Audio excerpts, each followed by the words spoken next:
भारत आणि न्यूझीलंड यांच्यात फायनलची टसन होते. दोन्ही संघ तोडीस तोडे. भारताकडे संजू सॅमसन, सूर्यकुमार यादव, हार्दिक पांड्या, बुमराह यांच्यासारखे स्टार खेळाडू आहेत. न्यूझीलंडचा संघही गुणवान आहे. त्यामुळं या दोन संघातली लढत चुरशीची होऊ शकते. 19 सामन्याचा अंदाज घेतला तर भारताला 55 आणि न्यूझीलंडला 45% संधी असू शकते, असे क्रिकेट विश्वातील विश्लेषकांना वाटतं. पण नेमकं काय होऊ शकतं, दोघांमध्ये कोणाला जास्त संधी हे जाणून घेऊया आजच्या भागातून. नमस्कार, मी श्रेयरी आणि आपण बघतोय बोलबिंदास. टीम इंडियाने जबरदस्त प्रदर्शन करत T20च्या फायनलमध्ये धडक मारली. क्वार्टर फायनल आणि सेमी फायनल अशा दोन्ही सामन्यात संजू सॅमसनने स्फोटक खेळी करत भारताच्या विजयात प्रमुख वाटा उचललाय. याशिवाय जसप्रीत बुमराह, हार्दिक पांड्या यांनीही आपल्या लौकिकाला साजेशी कामगिरी केली. असं असलं तरी ज्याच्या भरोशावर भारतीय संघ होता त्या अभिषेक शर्माला आतापर्यंत कुठल्याच सामन्यामध्ये म्हणावं तसं खेळता आलेलं नाही.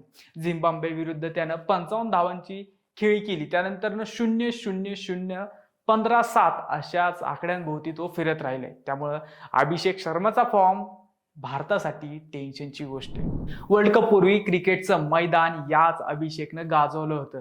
त्याचे चौकार षटकार पाहून प्रतिस्पर्धीही तोंडात बोट घालायचे. IPL व इतर सामने गाजवणारा अभिषेक वर्ल्ड कप मध्ये मात्र पुरता ढेपळून गेलाय.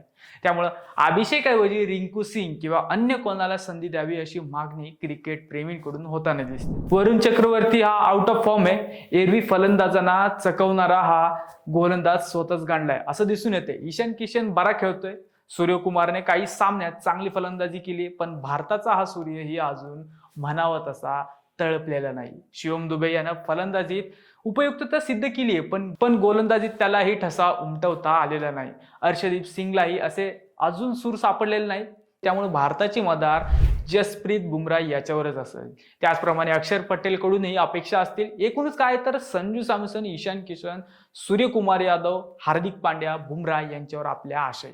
दुसऱ्या बाजूला न्यूझीलंडच्या फिन ॲलनच्या मुसक्या आपल्याला बांधाव्या लागतील, कारण तो एकटाच सगळा गेम फिरवू शकतो. टीम सेफर्ट आणि फिन ॲलन हे दोघेही जबरदस्त फॉर्म मध्ये असल्यामुळे भारताला त्यांना लवकरात लवकर आउट करावं लागेल. न्यूझीलंडची फिल्डिंग त्यांना सर्वात मजबूत साईड करते. मिचेल सँटनर हा कर्णधार म्हणून उत्तम खेळाडू आहेच, पण सर्वात जास्त भारतीय ग्राउंड्सवर खेळण्याचा अनुभव असलेला खेळाडू आहे.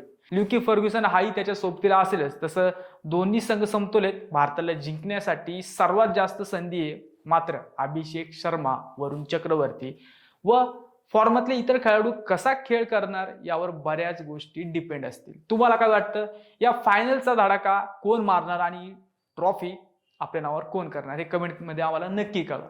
जय हिंद.